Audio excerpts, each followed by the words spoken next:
Hello mga ka-approve! For today's video, magluto naman po tayo ng nilagang buto-buto ng baboy. Pero dahil mahilig ako sa taba, sasamahan ko pa rin ito ng liempo. Tara, samahan niyo na ulit kaming magluto.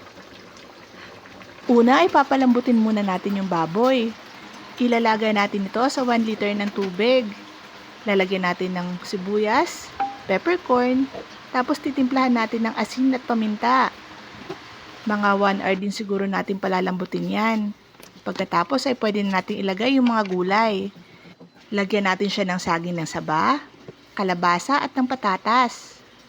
Pagkulo niyan at lumambot na, pwede natin lagyan ng dagdag na pampalasa.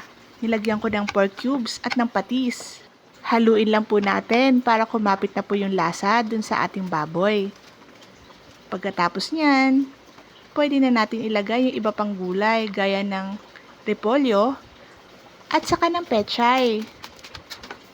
Tapos, takpan lang ulit natin siya hanggang sa maluto yung gulay.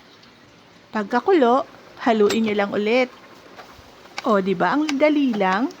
Nakaluto na agad tayo ng nilagang baboy. Pwede na natin iserve yan. Tara, kain na tayo habang mainit-init pa.